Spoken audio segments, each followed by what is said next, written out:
અગણિત વર્ષો પહેલાં જ્યારે દાનવો પૃથ્વી પર અત્યાચાર કરતા હતા ત્યારે દેવતાઓએ પોતાની શક્તિઓ એકત્ર કરીને માતા દુર્ગાનું સર્જન કર્યો. એ જ સ્વરૂપને અમે અંબા, જગદંબા જેવા અનેક નામોથી પૂજીએ છીએ.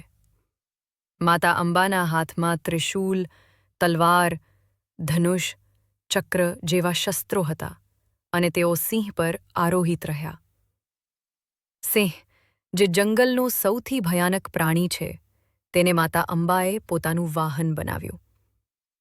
એથી આપણને સમજાય છે કે સ્ત્રીમાં એટલી શક્તિ છે કે તે સૌથી શક્તિશાળી પરિસ્થિતિને પણ કાબૂમાં લઈ શકે. એક વખત મહિષાસુર નામનો દૈત્ય અહંકારમાં આવી દેવતાઓને હરાવી દીધા.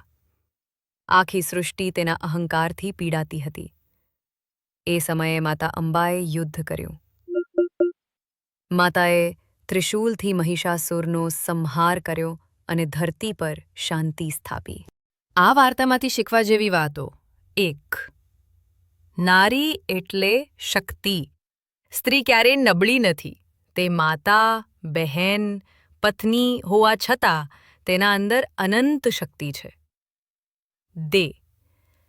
સિંહ પર આરોહિત સ્વરૂપ.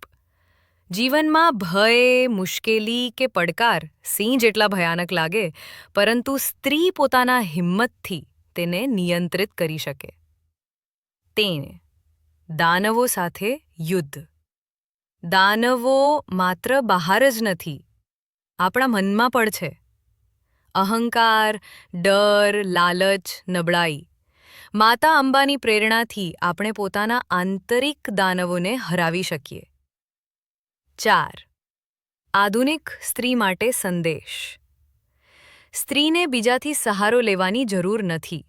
તે પોતે જ શક્તિનું સ્વરૂપ છે.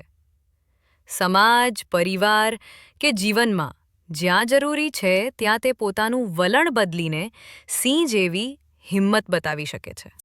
તેથી જ્યારે પણ આપણે જય અંબે બોલીએ છીએ ત્યારે માત્ર ભક્તિ જ નથી કરતા, પરંતુ આપણને યાદ કરાવીએ છીએ કે દરેક સ્ત્રીમાં શક્તિ, હિંમત અને આત્મવિશ્વાસ ભરેલો છે.